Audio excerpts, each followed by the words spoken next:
연세가 많으셔서 어떻게 치료를 하실지는 모르겠네요. 예, 그 기도 부탁을 드립니다. 예, 다른 광고는 없고요.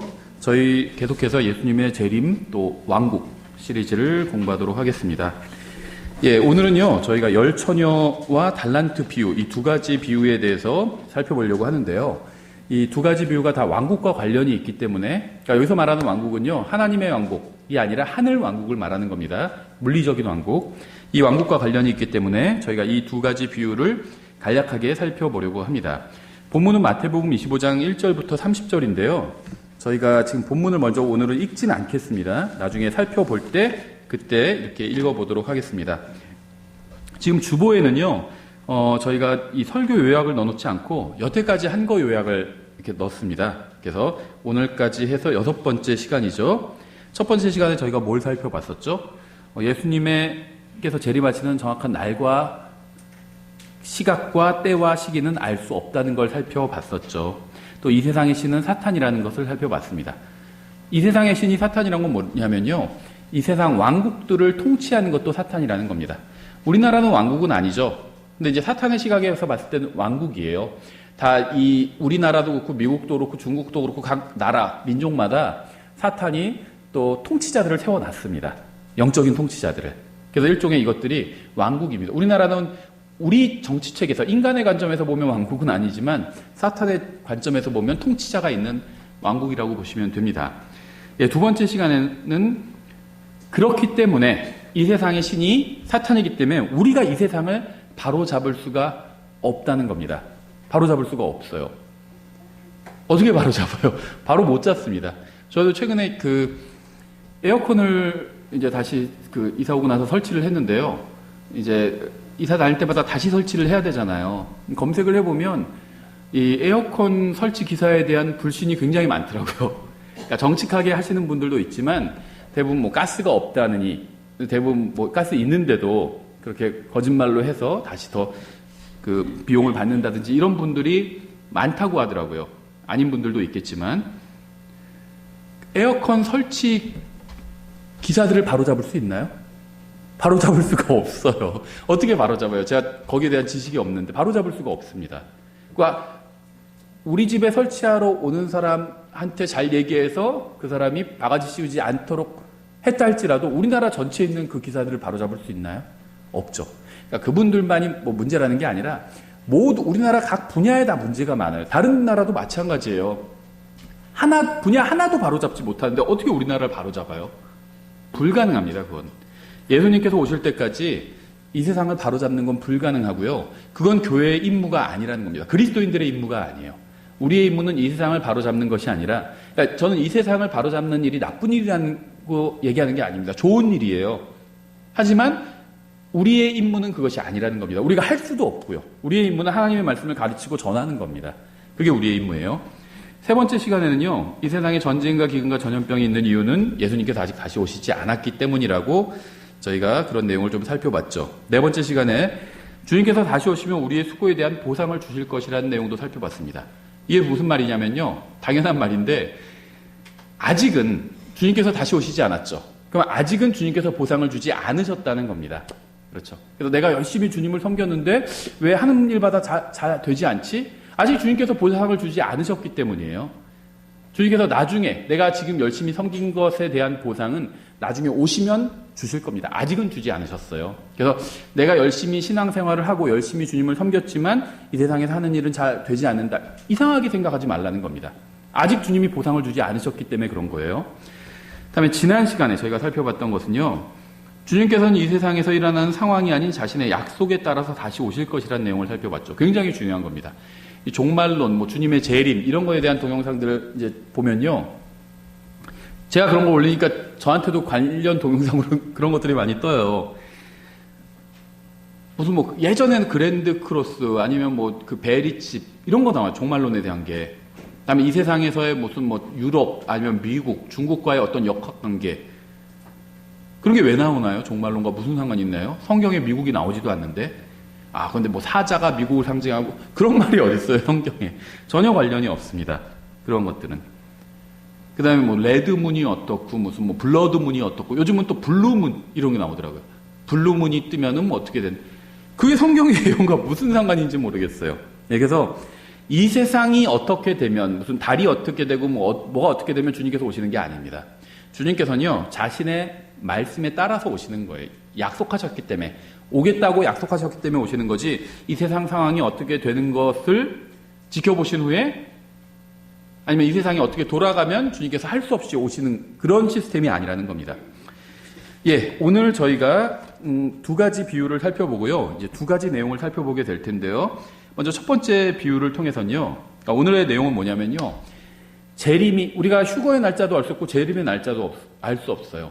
그런데요, 심지어 재림이 임박한 상황에서도 재림의 정확한 날짜는 알 수 없다는 겁니다. 지금은 재림이 크게 보면 임박한 상황이지만 또 다른 식으로 보면 임박한 상황은 아니에요. 왜냐하면은 아직 휴거가 일어나지 않았잖아요. 휴거는 임박하다 이렇게 얘기할 수도 있습니다. 언제든지 일어날 수 있으니까. 근데 재림은 휴거가 일어나고 나서 나중에 일어나게 되죠. 그러니까 휴거는 임박하지만 재림은 임박하다 이렇게 얘기할 수는 없어요. 그런데 이제 휴거가 일어나고 나서 대환란이 일어나고 나면 이제 재림이 일어날 수가 있게 되죠. 대환란 끝에 주님께서 재림하시게 되죠. 근데 그 상황에서도 대환란이 거의 끝나가는 상황에서도 재림의 날짜를 정확히 알 수는 없다는 겁니다. 그게 열처녀 비유가 가르쳐주는 교리예요. 왜 그런지는 저희가 나중에 좀 살펴보도록 하겠습니다. 예, 우리는 예수 그리스도의 왕국과 재림에 관해서 계속 공부하고 있는데요. 처음부터 모든 것을 다 알 수는 없죠. 이런 주제가 좀 생소할 수도 있습니다. 왜냐하면은 일반 우리나라 개신교에서는 이런 주제를 잘 다루지 않아요. 그리고 이런 얘기를 잘못하면 뭐 이단이다. 그러니까는 무조건 자기들이 잘 모르는 얘기하면 다 이단이라고 합니다. 우리나라 개신교에선. 근데 미국은 침례교가 다수죠. 그 대부분의 지난 100년간 침례교 목사님들은 세세적 진리와 그 다음에 스코필드 관주성경으로 공부를 했습니다. 그래서 이런 주제가 굉장히 익숙해요. 좀 불행한 사실이죠, 우리나라에선. 예, 그래서 좀 이런 주제가 생소하실 수 있는데요. 계속해서 반복해서 공부하다 보면 나중에는 성경과 세상이 좀 더 선명하게 보일 수 있게 됩니다. 그래서 저희가 이 재림과 왕국 시리즈를 지금 공부하는 이유는요, 성경을 좀 더 분명하게, 선명하게 이해하고 세상도 좀 더 선명하게 바라보기 위해서 공부하는 겁니다. 예, 잠깐 기도하겠습니다. 하나님 아버지, 저희에게 성경을 주셔서 감사드립니다. 저희가 주님의 말씀을 통해 모든 것을 제대로 바라보고 이 세상에서 참된 소망을 갖고 살아갈 수 있도록 도와주시기 원합니다. 예수님의 이름으로 기도드렸습니다. 아멘. 예, 예수님은 다시 오실 겁니다. 예수님은 2000년 전에 인간의 몸을 입고 아기로 태어나셔서 구유에 누이시고 온 세상의 죄값을 치르기 위해서 십자가 위에서 죽으셨죠. 그리고 3일 만에 부활하셔서 이제 승천하셨습니다. 예수님은 다시 이 세상에 오실 겁니다. 교회의 휴거는 재림이 아니죠. 휴거와 재림은 다르죠. 주님께서 공중으로 오시면 우리도 공중으로 올라가서 주님을 공중에서 만나게 될 겁니다. 휴거 때 주님은 이 세상으로 오시는 것이 아니라 공중으로만 오십니다. 따라서 휴거는 재림이 아닙니다. 서로 다른 사건이에요. 우리는 공중에서 주님과 만나서 영원히 주님과 함께 하게 될 것입니다. 휴거는 주님께서 공중으로 임하시는 것이지만 재림은 지상으로 임하시는 겁니다. 사도행전 1장에서 말씀하신 것처럼 주님께서 공중으로 올라가신 그대로 다시 내려오셔서 올리브산 위에 두 발을 딛고 서실 것입니다. 성경은 이것을 예수 그리스도의 재림이라고 부르고 있어요. 예, 성경에는 하나님의 왕국이 나옵니다. 하나님의 왕국은요, 영적인 왕국이에요. 왜냐하면 하나님은 영이시잖아요. 요한복음 4장에서 말씀하고 있죠. 그래서 하나님은 영이시기 때문에 하나님의 왕국은 영적인 왕국이다. 이렇게 보시면 됩니다. 그러니까 하나님은 영이잖아요. 그러니까 하나님의 왕국은 영의 왕국이다. 이렇게 보시면 된다는 거예요. 누가복음 17장에 나오죠. 주로 이 마태복음에는 하늘의 왕국이 나오고요. 물리적인 왕국이 나오고요. 누가복음에는 하나님의 왕국이 나와요. 그래서 두 복음서에 비슷한 비유가 나오는데요. 근데 내용이 약간 달라요. 왜냐하면 교리적인 적용이 다르기 때문에 의도적으로 다르게 기록한 겁니다. 그래서 신학 용어 중에 공관복음이라는 용어가 있어요. 마태, 마가, 누가가 같은 관점으로 기록하고 있고 요한만 다르게 보고 있다. 그래서 마태, 마가, 누가 복음서를 공관복음 이렇게 부르는데요. 이건 잘못된 말이에요. 성경은 전혀 그렇지 않습니다. 마태와 누가는 서로 다른 관점으로 성경을 보고 있어요. 마태는 왕국의 관점, 왕이신 예수님을 보고 있고요. 누가는 또 다른 인간의 관점으로 보고 있죠. 사람의 관점, 사람으로 오신 예수님, 이 관점으로 보고 있고, 망하는 종이신 예수님으로 보고 있잖아요. 다른 관점으로 보고 있고, 공간복이란 말은 사람들이 지어낸 말이고 전혀 성경적인 말이 아닙니다. 어쨌든 이 누가복음엔요, 하나님의 왕국이 나오는데요, 이것은 영적인 왕국이고요. 누가복음 17장 20절에 이렇게 되어 있어요. 바리새인들이 그분께 하나님의 왕국이 어느 때에 임하느냐고 다그쳐 묻거늘 그분께서 그들에게 이르시되 하나님의 왕국은 볼 수 있게 임하지 아니하며 또 그들이 이르기를 여기를 보라 혹은 저기를 보라 하지도 못하리니 보라 하나님의 왕국은 너희 안에 있느니라 하시니라. 그러니까 하나님의 왕국과 하늘 왕국을 구분하지 못하면 이상한 성경 해석이 되는 거죠. 하늘 왕국에 대해서는 볼 수 있게 임한다고 되어 있는데 하나님의 왕국은 볼 수 있는 것이 아니라고 말씀하고 있잖아요. 그러니까 이 둘을 혼동해서 잘못 적용해서 성경에서 말하는 왕국은 실제 무슨 재림하셔서 왕국을 세우시고 이게 아니라 그냥 우리가 다 정말 주님의 말씀대로 살고 이 세상 사람들이 다 기독교화되면 그러면은 그게 곧 하나님의 왕국이다. 이런 가르침이 나온 배경이 바로 이 두 왕국을 구분하지 못하고 혼동했기 때문입니다. 로마서 14장 17절에도 이렇게 되어 있어요. 하나님의 왕국은 하늘 왕국이 아니에요. 하나님의 왕국은 먹고 마시는 것이 아니요. 하늘 왕국은 먹고 마시는 거예요. 물리적인 겁니다. 근데 하나님의 왕국은 그런 게 아니에요. 오직 성령님 안에서 의와 화평과 기쁨이니라. 영적인 왕국입니다. 그래서 하나님의 왕국은 육신의 눈으로는 보이지 않습니다. 하늘 왕국은 육신의 눈으로 보여요. 하나님의 왕국은 육신의 눈으로 보이지 않아요. 이 왕국을 믿는 사람들 가운데서 주님께서 통치하시는 영적 왕국이 바로 하나님의 왕국이라는 겁니다. 그런데 이제 우리 주제죠. 성경에는 하늘의 왕국도 나옵니다. 하늘의 왕국은 하나님께서 이 세상에 세우실 물리적인 왕국이에요. 주님께서 이스라엘 민족을 통해서 이 왕국을 세우려고 하셨지만 이스라엘의 불신으로 말미암아 이 왕국의 권세는 현재 이방인들에게로 넘어가 버렸습니다. 이방인들에게로. 예수님의 재림 전까지 이방인들은 이 왕국을 짓밟을 것이고요. 성경은 이 시기를 이방인들의 때라고 부릅니다. 그렇죠? 그래서 성경은요, 침례자 요한의 시대로부터 지금까지 하늘의 왕국은 폭력을 당하며 폭력배들이 강제로 그것을 빼앗느니라 이렇게 말씀하고 있습니다. 침례자 요한의 시대가 언제인지 좀 교리적인 해석이 필요할 수 있는데요. 구약 시대부터라고 보시면 돼요. 바벨론으로 다 끌려갔었죠. 또 북왕국 이스라엘 바벨론으로 끌려가고 남왕국 유다 아시리아로 다 끌려갔죠. 예수님께서 재림하시면 주님께서도 폭력을 사용하셔서 이 왕국을 폭력배들로부터 아마게돈 전쟁을 통해서 다시 강제로 빼앗아 오실 겁니다.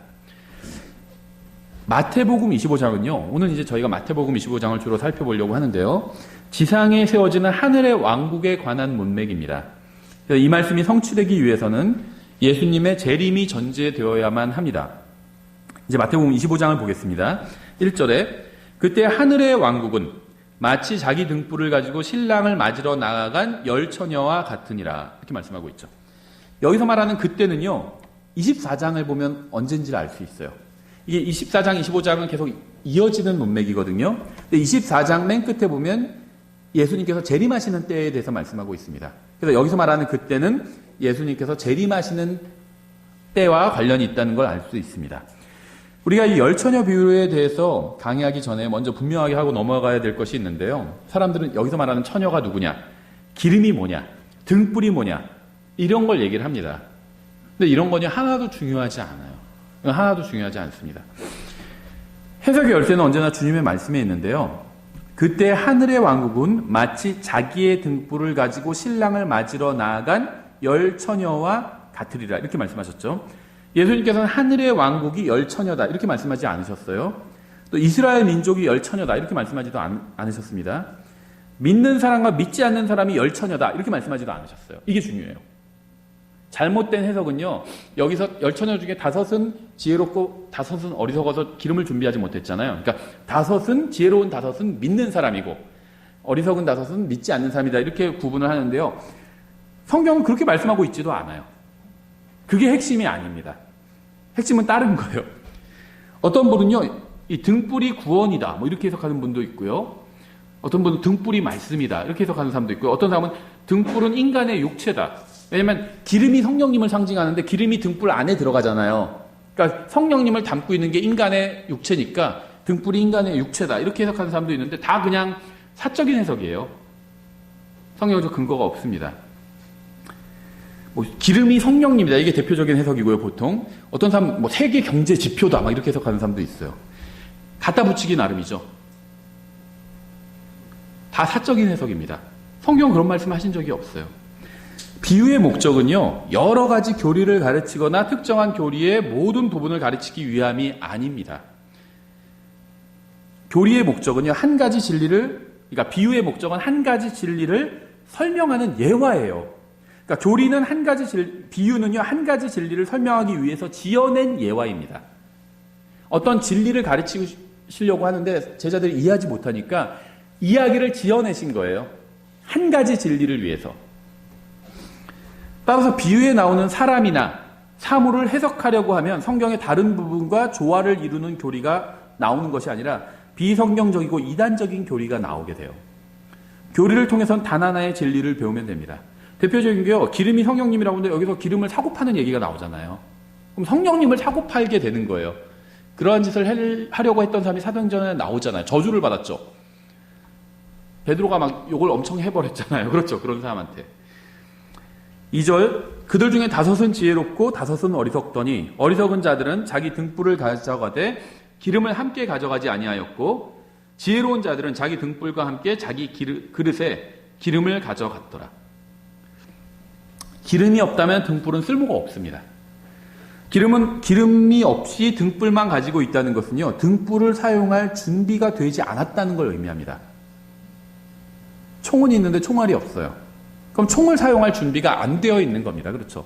총도 있고 총알도 있어야 총을 사용할 준비가 되어 있는 거예요. 등불도 있고 기름도 있어야 등불을 사용할 준비가 되어 있는 겁니다. 등불이 있는데 기름은 없다? 이 말은요, 준비되어 있지 않다는 걸 의미해요. 다른 걸 의미하지 않습니다. 성령님이 없다거나 무슨 그런 걸 의미하지 않아요. 준비되어 있지 않다는 걸 의미합니다.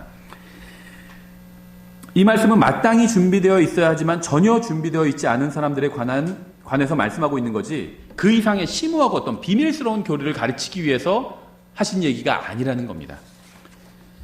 5절, 신랑이 더디오므로 그들이 다 졸다가 잠들었는데 한밤중에 외치는 소리가 나되 보라 신랑이 오는도다. 너희는 그를 맞으러 나오라 하니라.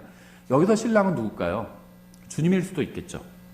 저는 여기서 신랑을 주님이라고 해석하는 게 무리한 해석이다 이렇게 생각하지는 않아요. 그런데요, 꼭 그렇게 해석하지 않아도 돼요. 신랑이 주님이다 그런 해석이 없잖아요. 다른 비유 잘 생각해 보세요. 씨 뿌리는 자의 비유는요, 주님이 해석해 주십니다. 씨는 말씀이요, 새는 악한 영들이요, 그렇죠. 밭은 사람의 마음이요, 해석해 줬어요. 여기선 해석이 없어요. 해석이 없고 그 대신 이 비유를 왜 하셨는지 13절에서 결론을 내리거든요. 해석이 필요 없어요. 신랑이 주님이어도 되고 아니어도 상관없습니다. 그냥 신랑이어도 돼요. 전혀 상관없습니다. 한밤중에 신랑을 맞으러 나가기 위해서는 등불이 필요하죠. 한밤중은요, 빛이 없다는 거예요. 가로등도 없고요. 정말 시골에서 한밤중에 있으면 깜깜하잖아요. 예, 그 한밤중을 말하는 겁니다. 등불에 기름이 없다면 한밤중에 신랑을 맞으러 나갈 수가 없습니다. 그렇죠? 방금 읽은 말씀은요, 이 이상의 의미를 가지고 있지 않아요. 제가 방금 읽은 이 말씀은요, 깜깜한 밤에 등불이 없으면 뭔가 할 수 없다, 이 얘기를 하고 있는 겁니다. 신랑이 어떻고 이 한밤중은 지금 몇 년을 2000년을 상징하고 이런 얘기가 아니라는 거예요. 이 말씀들을 가지고 여기서 말하지 않는 다른 것들에 관해서 해석하려고 한다면요, 그건 성경적인 해석이 아니라 사적인 억지 해석이에요. 저 킹제임 성경 진영, 전천년주의, 세대주의 진영에서도 이런 억지 해석을 많이 해요. 한밤중은 언제를 상징하고 여기서 신랑은 누구고, 그런 분은 해석을 다 비난하는 건 아닌데요, 성경에 없잖아요. 성경에 없는 거를 해석하면 그건 다 누가 해석한 건 간에 사적인 해석입니다. 7절, 이에 그 처녀들이 다 일어나 자기 등불을 손질할 때, 잘 보세요. 기름이 성령님이다 하면 보통 맞는 해석 같죠? 기름을 담는 것이 등불이니까 등불은 사람의 육체다, 이렇게 하면 거기까지도 맞는 것 같아요. 근데 이제 여기서 이상해져요. 일단 기름이 성령님이라고 하면 나중에 기름 사고 파는 얘기가 나오니까 그것도 잘못된 거죠. 근데 등불을 손질한대요, 처녀들이. 그럼 등불이 인간의 육체를 상징한다면 주님의 재림을 기다리는 것과 자기 육체를 잘 가꾸는 것과 관련이 있나요? 육체를 잘 가꾸고 막 보디빌딩 같은 걸 하고 그래야 주님의 재림을 잘 기다리는 건가요? 막 다이어트 같은 거 하고 여자들은 그래야 주님의 재림을 잘 기다리는 건가요? 그러니까 억지로 해석하면 성경에 없는 걸 등불이 자꾸 기름이 성령님이고 등불은 성령님을 담고 있으니까 뭐 인간의 뭐 육체고 이런 식으로 하면요 이상해져요 해석이. 아무리 등불을 손질해도요 기름이 없으면 소용이 없죠. 기름이 없으면 준비되어 있지 않은 것이고 준비되어 있지 않다면 신랑을 만날 수 없는 거죠. 8절 어리석은 자들이 지혜로운 자들에게 이르되 우리의 등불이 꺼졌으니 우리에게 너희 기름을 나누어 달라 하거늘 지혜로운 자들이 응답하여 이르되 그리할 수 없노라. 우리야 너희가 함께 쓰기에 부족할까 염려하노니 너희는 차라리 파는 자들에게 가서 너희를 위해 사라 하매.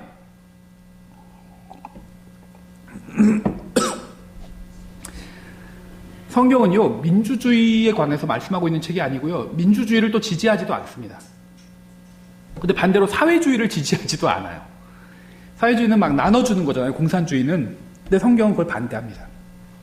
심지어는요 어려운 사람들한테도요 정말 뭐 장애가 있거나 움직일 수 없는 사람들은 도와줘야 되겠죠. 그렇지 않은 사람들은 가난하다고 해서 거저주는 것을 성경은 지지하지 않아요. 그래서 농사를 질 때 마지막에 이제 이삭줍기를 하잖아요. 근데 대부분 성경에서 이삭줍기 하지 말라고 나와 있죠. 가난한 사람들이 와서 그것을 가져가게 하라고 말씀하고 있죠. 가난한 사람들한테 배송해 주라고 말씀하고 있지 않아요. 와서 노동해서 가져가게 하라고 말씀하고 있습니다. 그렇죠. 성경은요 사회주의를 지지하지도 않아요. 민주주의 지지하는 것도 아니고요. 그 지금 이 문맥은요 뭐 사회주의나 민주주의나 어떤 이념에 관해서 말씀하고 있는 문맥이 전혀 아닙니다. 왕국에 관해서 말씀하고 있는 문맥이에요. 그러니까 주님께서는 국가의 이념에 관해서 가르치기 위해서 이 비유를 하신 것이 아니라는 겁니다. 자꾸 엉뚱한 말씀 갖고 와서 이게 뭐 민주주의를 지지한다, 아니면 자본주의를 지지한다, 아니면 사회주의를 지지한다, 이런 식으로 해석하면 안 돼요. 왕국에 관한 얘기를 하고 있잖아요. 그런 이념에 관한 이야기가 아니에요.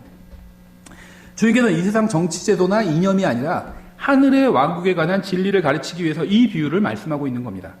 사람들이 이 비유를 가지고 하늘의 왕국이 아닌 다른 것에 관해서 적용하려고 한다면 주님의 의도를 완전히 무시하는 거예요. 다시 9절에 지혜로운 자들이 응답하여 이르되 그리할 수 없노라. 우리와 너희가 함께 쓰기에 부족할까 염려하노니 너희는 차라리 파는 자들에게 가서 너희를 위해 사라 하매. 주님의 비유에는 유머가 있습니다. 하나님의 말씀 가만히 보면요 유머가 있어요. 그래서 어떤 분들은요 설교할 때 전혀 유머를 하면 안 된다 이렇게 얘기하시는 분들도 있는데요. 저는 유머가 있어야 된다고 생각해요. 설교에. 하나님의 말씀 재밌잖아요. 예. 이 말씀도요 구절도요 가만히 생각하면 유머예요. 이게 주님께서 이야기를 지어내서 막 하시는데 유머도 막 넣으신 겁니다. 지혜로운 자들이 말한 내용 한번 잘 보세요. 등불이 부족해서 밖에 나가지 못하는 사람들이에요. 그렇죠. 근데 그 사람들한테 밖에 나가서 기름을 사라고 말하고 있어요. 밖에 나가서 기름을 살 수 있으면 차라리 신랑 만나러 가면 되죠. 등불이 없어서 한치 앞이 안 보여요. 신랑을 만나러 갈 수가 없어요. 기름 좀 나눠달라고 하니까 안 된대요. 나눠주면 우리도 가는 길에 기름 다 떨어져서 만날 수가 없다 우리도. 그러니까 너희는 가서 차라리 등불 기름 파는 사람들한테 사라 이렇게 얘기하고 있어요. 농담하고 있는 거예요. 농담.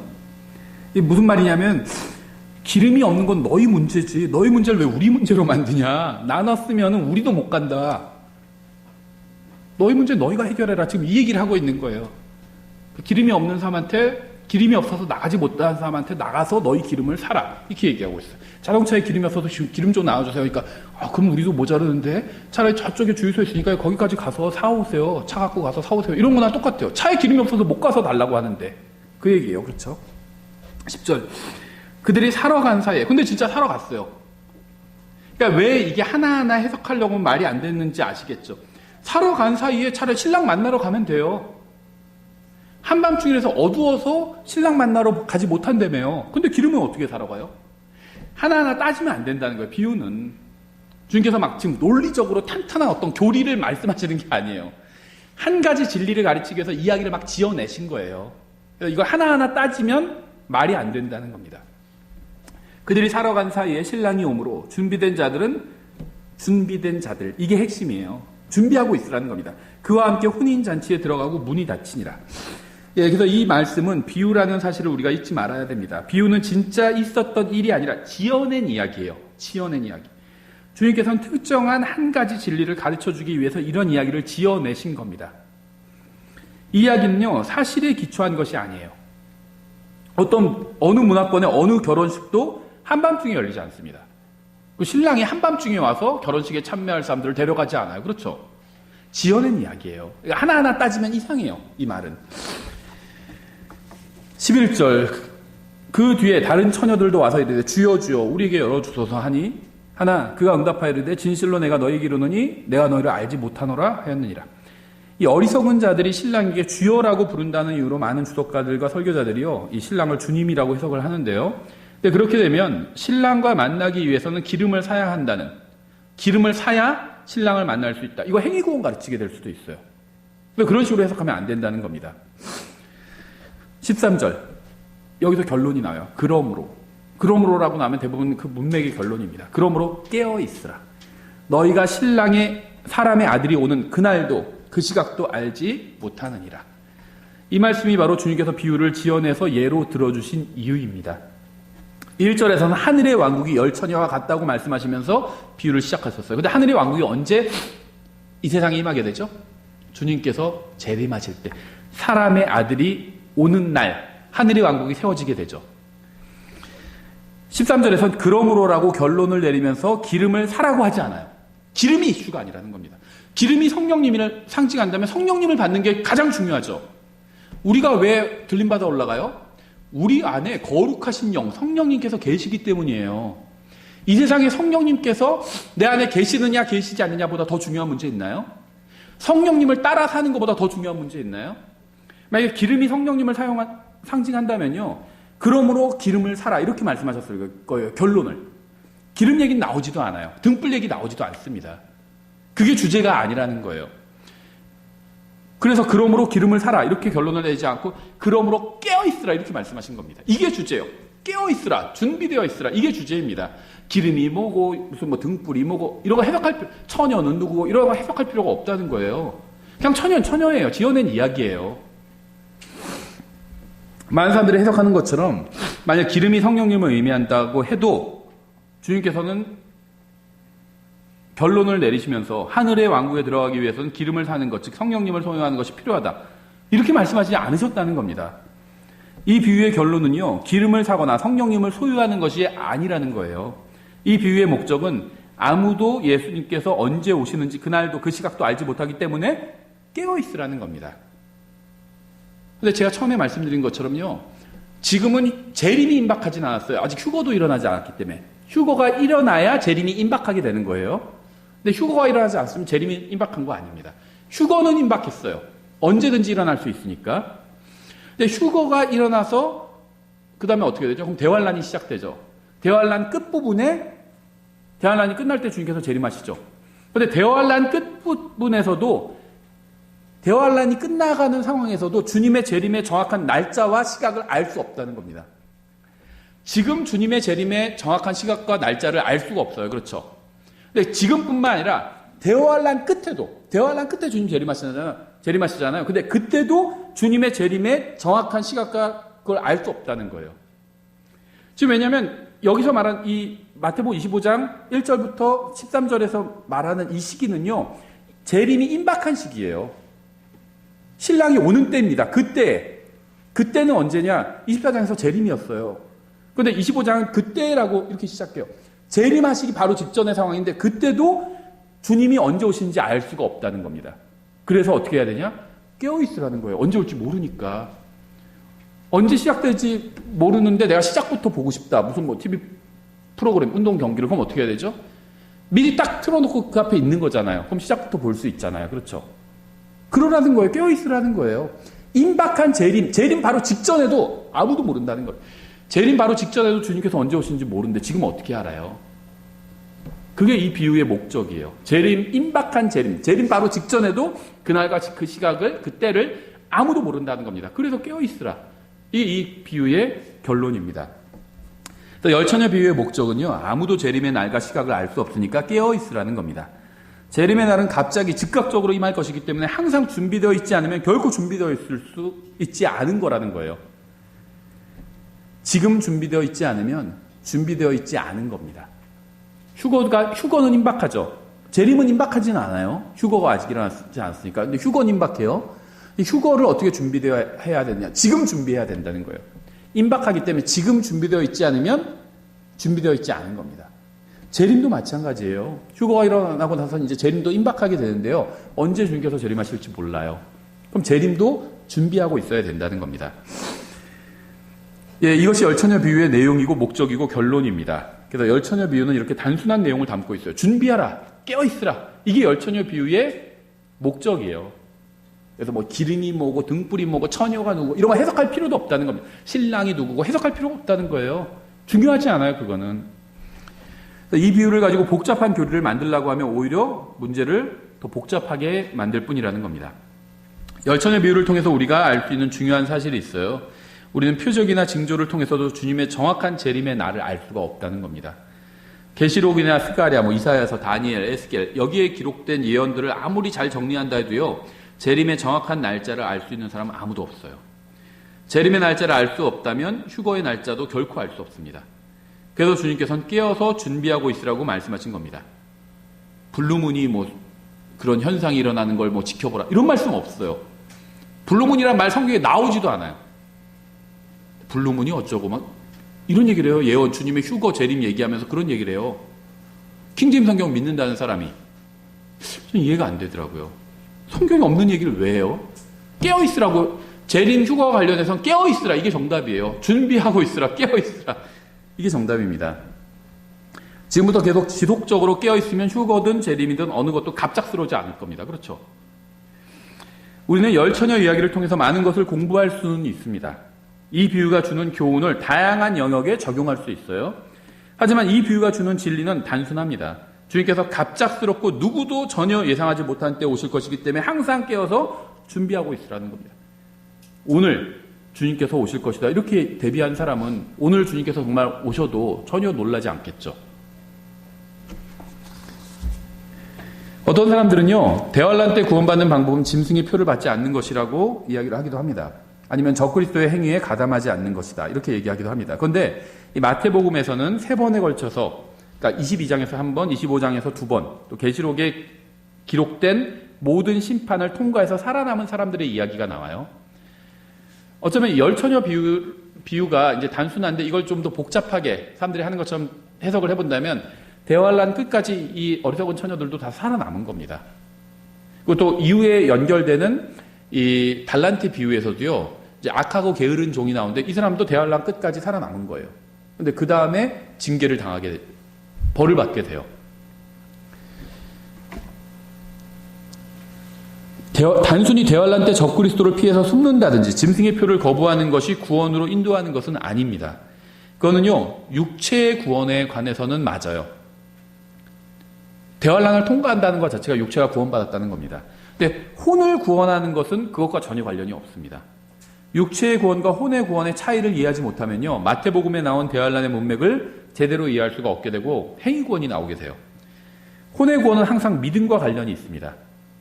근데 육체의 구원은 믿음과만 관련된 건 아니에요. 아마 많은 분들이 기름은 성령님을 상징한다고 배웠을 겁니다. 저도 그렇게 배웠어요, 예전에.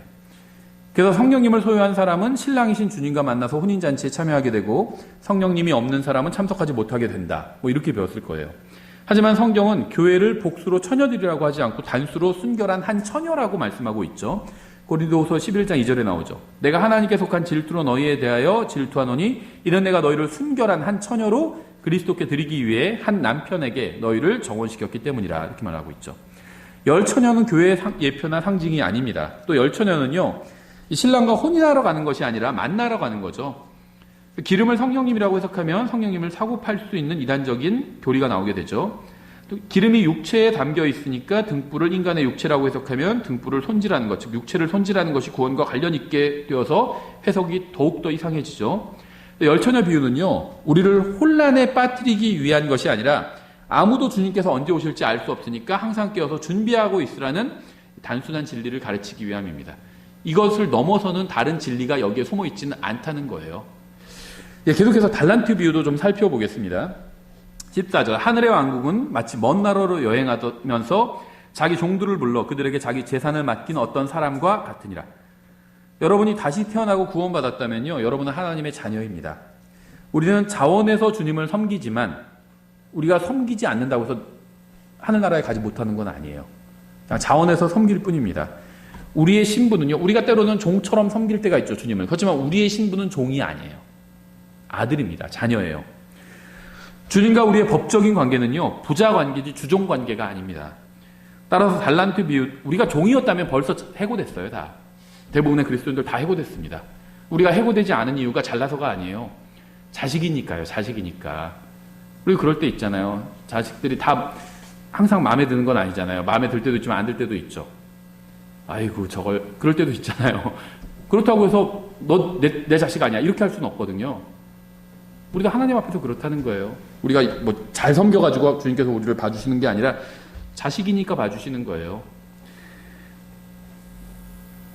예, 따라서 달란트 비유는요, 교리적으로는 이 그리스도의 몸인 교회가 아니라 이스라엘과 관련이 있다는 걸 우리가 알 수 있습니다. 15절, 그가 하나에게는 5달란트를, 다른 하나에게는 2달란트를, 다른 하나에게는 1달란트를 주되 각 사람에게 그의 개별적인 능력에 따라 주고 즉시 여행길을 떠나니라. 이에 5달란트 받은 자는 가서 바로 그것으로 장사하여 5달란트를 더 만들고, 5달란트를 받은 사람은 신실하게 행했습니다. 그는 자신이 받은 것의 100%의 이윤을 남겨서 결국 5달란트를 10달란트로 만들었죠. 17절, 2달란트 받은 자도 그와 같이 하여 2달란트를 더 벌되, 2달란트를 받은 자도 2달란트를 남겨서 4달란트를 만들었습니다.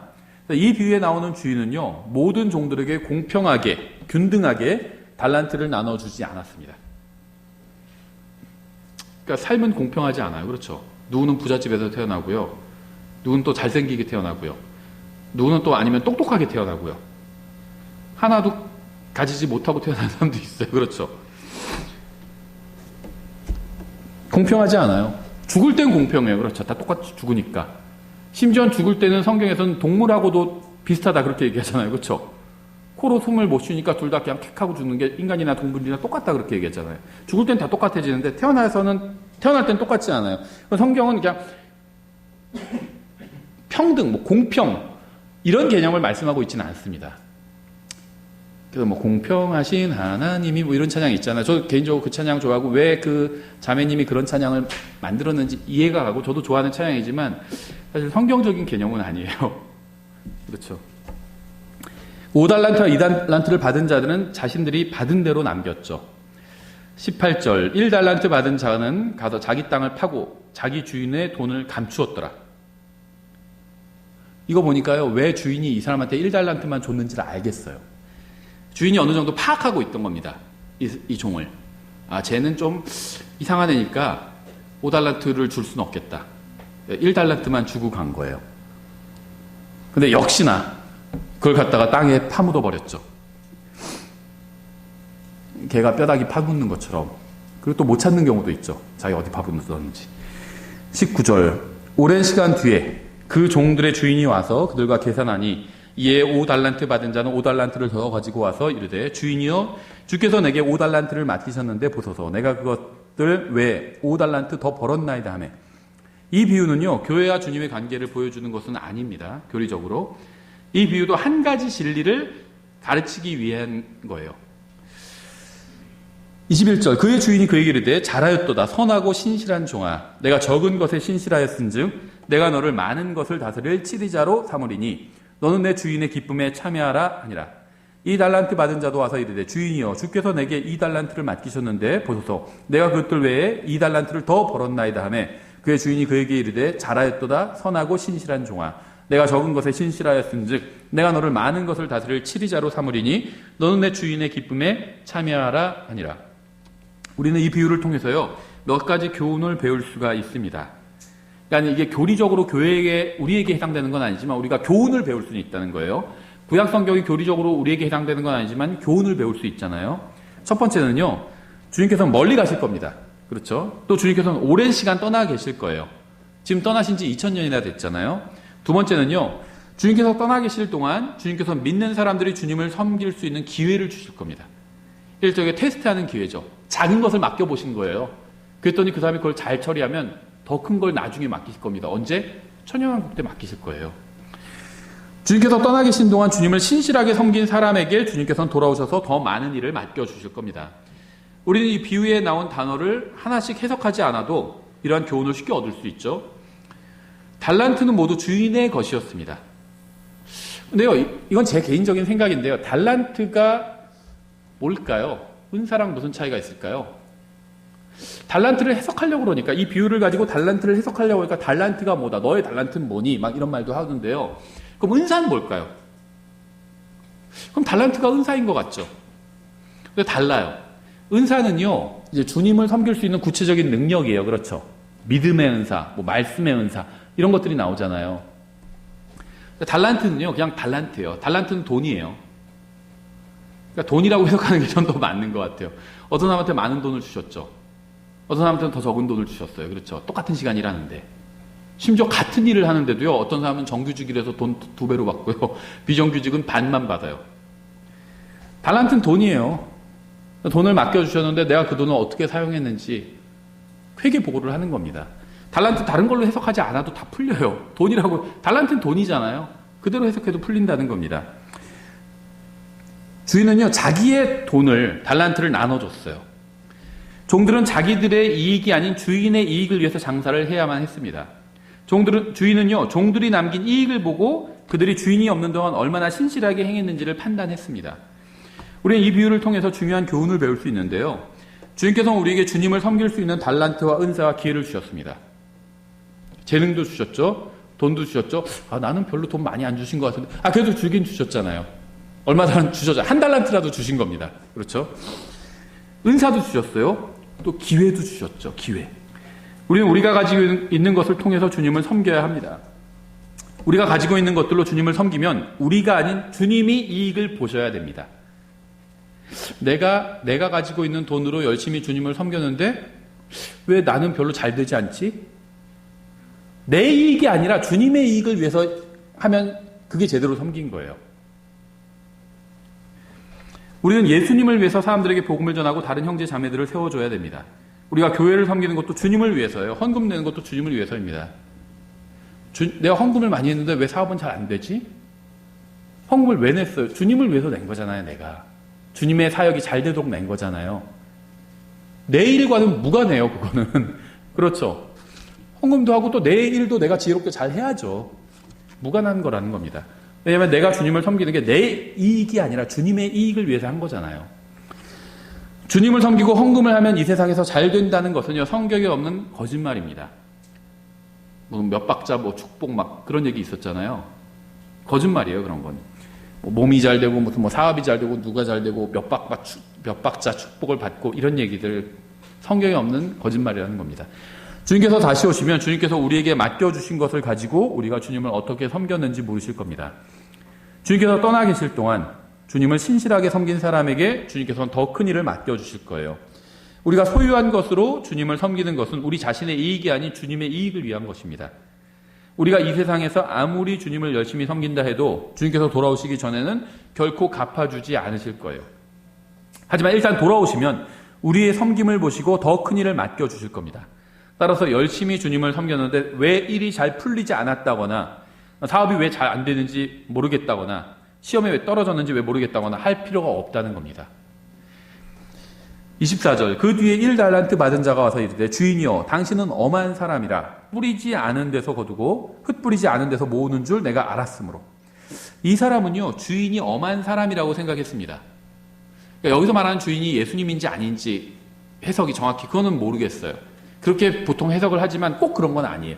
꼭 그렇게 해석하지 않아도 된다고 말씀드렸죠. 그런데요 예수님이라고 해석한다고 해서 잘못된 해석이다 이런 얘기를 하는 건 아닙니다. 상관은 없어요. 근데 예수님은요 친절하시고 온유하시고 사랑과 은혜가 넘치시는 분입니다. 그렇죠?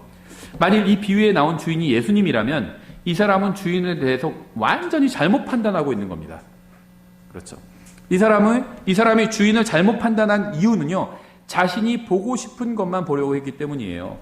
5달란트와 2달란트를 받은 사람은 주인이 엄한 사람이라고 생각하지 않고요 자신들에게 기회를 주시는 분이라고 생각했습니다. 하지만 1달란트 받은 사람은 자신에게 달란트를 주고 기회를 주었다는 사실은 무시한 채 그저 주인이 엄한 사람이라고 생각한 겁니다. 주인이 주면서 너 이거 갖고 남기지 않으면 내가 너 가만 안 둘 거야 이런 말을 하지 않았잖아요. 그의 생각은 아무 근거 없는 것이었어요.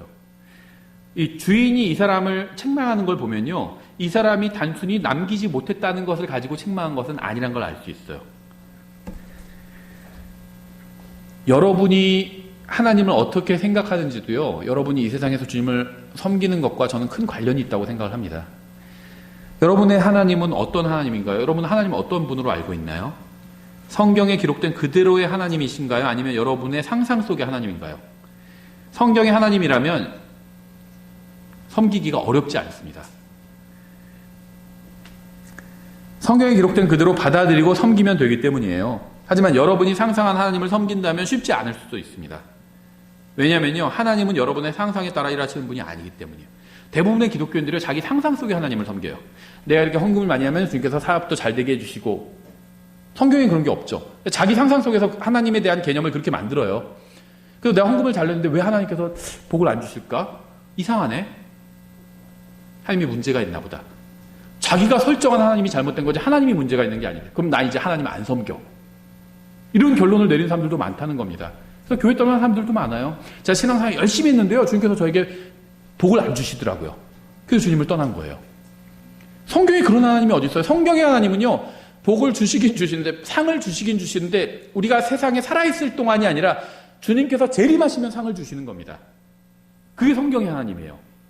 근데 그런 하나님은 모른 채 그냥 자기가 잘하면 바로 갚아주시는 분, 바로바로 거래가 가능한 분. 그죠? 내가 10분의 1을 주셨으니까 하나님께서는 2배로 갚아주셔야 돼요. 막 자기가 설정해요. 2배, 수익이 2배로 안 누르면 이상하다. 하나님 왜 이러시지? 자기 상상 속에 하나님이 이상한 하나님인 거죠. 이 종과 같은 거예요. 자기 멋대로 하나님에 대해서 설정해요. 하나님 왜 이렇게 안 해주시지?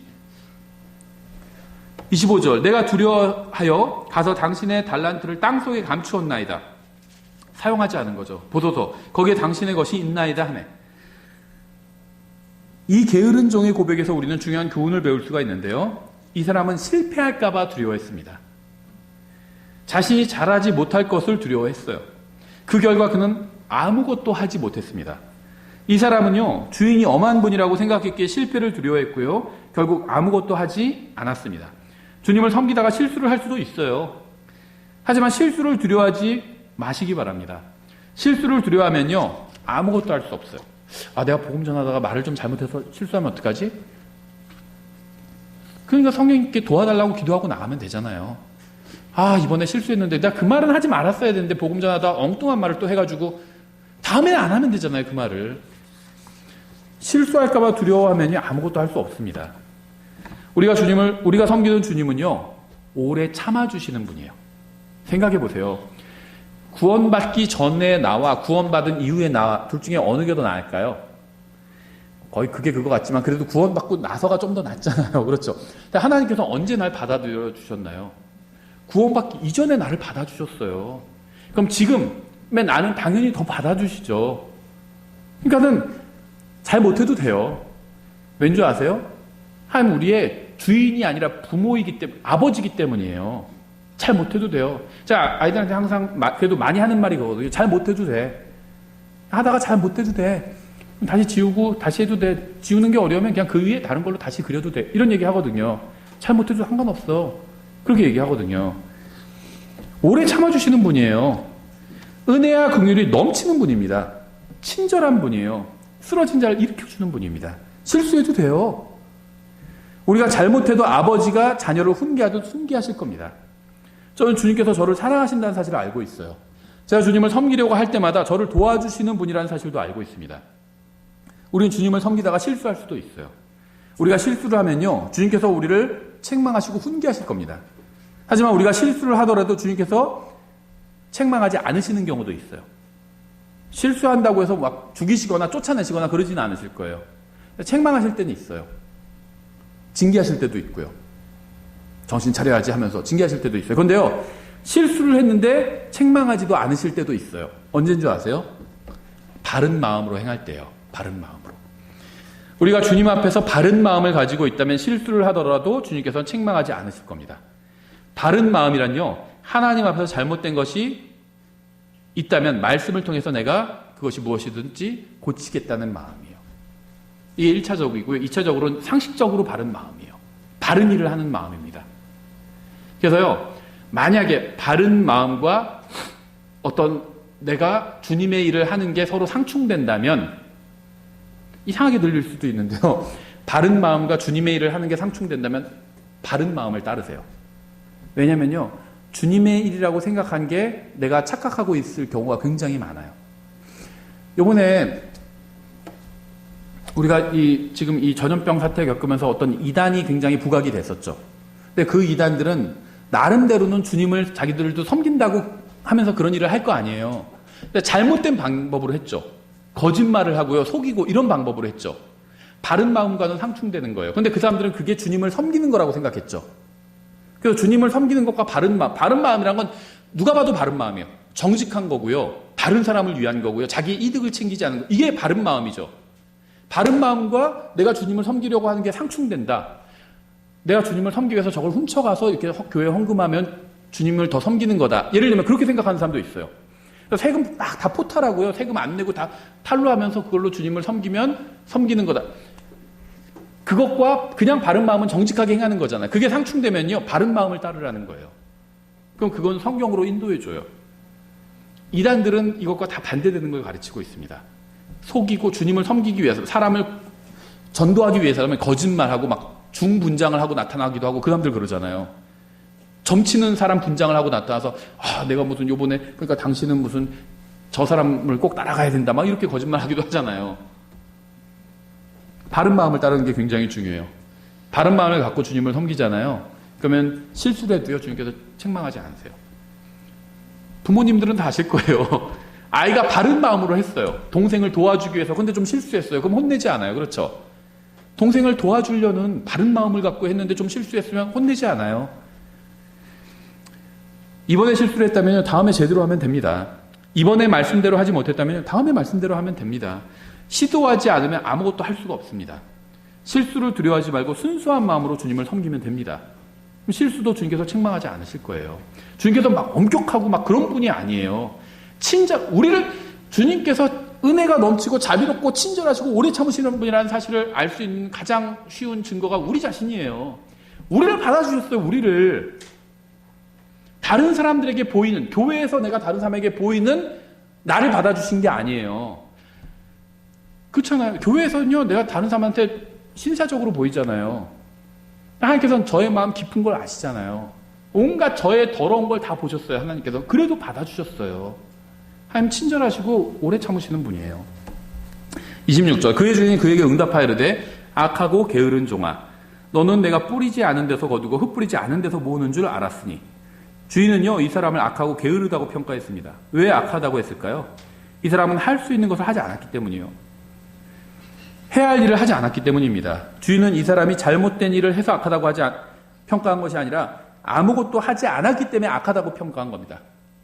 게으르다고 평가한 거예요. 아무것도 안 했잖아요. 시도도 안 했잖아요. 27절. 그러므로 내가 내 돈을 돈 바꾸는 자에게 맡겨서 내가 올 때에 이자와 함께 내 것을 받게 했어야 함이 마땅하도다. 그런즉 그에게서 그 달란트를 빼앗아 10달란트 가진 자에게 주라. 이 비유에 나오는 주인은요, 종들이 장사해서 남은 달란트를 합해서 다시 균등하게 나눠주지 않았습니다. 사회주의자가 아니라는 거예요. 5달란트에서 5달란트 벌었죠. 10달란트죠. 2달란트에서 2달란트 벌었죠. 4달란트죠. 1달란트는 아무것도 못 벌었죠. 1달란트죠. 그러면 10 더하기 4 더하기 1이니까 15달란트죠. 종은 3명이었죠. 나누기 3하면 5달란트씩 나눠줘야 되죠. 사회주의자라면. 주인은 그렇게 하지 않았다는 겁니다. 주인은 종들이 행한 대로 나눠줬어요. 심지어 하나를 주었던 종의 달란트를 뺏어서요, 5을 남긴 종에게 주기도 했습니다. 몰아줬어요. 그렇죠. 모든 사람들이 똑같이 소유하는 것은 성경적이거나 현실적이지도 않습니다. 성경에도 그런 개념이 없고요. 현실에도 그런 개념이 없어요. 만약에요, 지금 온 세상의 재물을 다 모아가지고요, 그것을 70억 인구에게 공평하게 나눠준다면 어떻게 될까요? 똑같이, 재산을 다 똑같이 나눠준다면 어떻게 될까요? 우리나라 사람들 돈을 다 모아서 모든 사람한테 다 재산을 똑같이 나눠준다면 어떻게 될까요? 20년 후에는요, 다시 빈부격차가 생길 거예요. 왜 그런지 아세요? 똑같은 월급 받아도요, 부지런히 모으고 아끼는 사람도 있고요, 흥청망청 다 써버리는 사람도 있어요. 그렇죠. 요번에도 다시 무슨 사태가 지금 전염병 잘 진행되다가 잠잠해지다가 다시 뭐 클럽을 하루에 막 3군데, 4군데 가는 사람도 있잖아요. 그런 사람도 있어요. 29절. 있는 자마다 받아서 풍성하게 될 터이나 없는 자는 자기에게 있는 것도 빼앗기리라. 이 말씀은요, 사업이나 재물에 관한 말씀이 아니라 하늘의 왕국에 관한 말씀입니다. 주님께서는 종들에게 임무를 주시고 멀리 떠나실 겁니다. 주님께서 다시 오시면 자신의 왕국을 세우실 겁니다. 그러면 주님께서 신실하게 주님을 섬겼던 자들에게 왕국에서 다시 주님을 섬길 수 있는 자리를 주실 겁니다. 주님께서 멀리 계신 동안 주님을 신뢰하고 섬겼던 자들은 보상을 받을 거고요. 주님을 신뢰하지 않고 주님 좀 나쁜 분 아니야? 엄격한 분 아니야? 막 트집 잡는 분 아니야? 그게 신뢰하지 않는 거예요. 그렇죠? 신뢰하지 않고 주님을 섬기지 않았던 자들은 보상을 받지 못하게 될 겁니다. 30절 너희는 이 무익한 종을 바깥 어둠 속에 내던지라. 거기서 슬피 울며 이를 갈미 있으리라 아니라. 주님께서 다시 오시면요, 주님의 왕국에 합당하지 않기 때문에 바깥 어둠으로 쫓겨날 자들이 분명히 있을 겁니다. 오늘 밤 교회가 휴거된다면 우리는 이 세상을 떠나고 구원받지 못한 모든 사람들은 이 세상에 남아있겠죠. 주님께서 이 세상으로 다시 오시면 자신의 백성을 모으시고 자신의 왕국을 세우시겠지만 왕국에 참여하지 못할 사람들도 분명히 있을 겁니다. 이 게으른 종처럼 대환란을 통과했다 하더라도 왕이신 예수님과 개인적인 관계를 맺지 못하면 왕국에는 참여하지 못하게 됩니다. 대환란을 살아서 통과하고도 주님의 왕국에 참여하지 못한다는 것은 끔찍한 일이죠. 대환란을 통과하고도 지옥에 던져진다면 그보다 더 비참한 일은 없겠죠. 사람에게 있어서 가장 중요한 일은요, 혼이 구원받는 겁니다. 영원한 생명을 얻고 꺼지지 않는 영원한 불의 저주에서 피하는 것, 이거보다 더 중요한 일은 없겠죠. 주님께서 언제 오실지 알 수 없지만 지금이 주님을 섬길 수 있는 때라는 것은 분명합니다. 정신을 차리고, 오늘 열처녀 비유에 나온 것처럼 정신을 차리고 깨어서, 또 달란트 비유에게 나온 것처럼 우리에게 주어진 기회를 헛되이 보내지 말아야 돼요. 그래서 이 두 비유가 주는 결론을 한 문장으로 요약하면 정신을 차리고 깨어서 나에게 주어진 기회를 헛되이 보내지 말아야 된다는 겁니다. 실수해도 된다는 거예요. 주님은 엄하신 분이 아니기 때문에. 그런데 아무것도 안 하고 있으면 책망을 당할 수 있다는 겁니다. 그렇죠? 예, 기도하겠습니다. 하나님 아버지, 저에게 성경을 주셔서 감사드립니다. 이 설교를 들은 모든 사람이 깨어서 주님을 맞을 준비가 되어 있기를 원합니다. 저희는 간절한 마음으로 공중에서 주님을 만나게 되기를 소망합니다.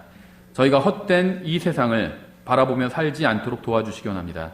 이 설교를 듣는 사람 가운데 아직 주님을 만날 준비가 되지 않은 사람이 있다면 주님께서 더욱 불쌍히 여겨주셔서 자신의 상태를 볼 수 있도록 눈을 열어주시기 원합니다. 예수님의 이름으로 기도드렸습니다. 아멘.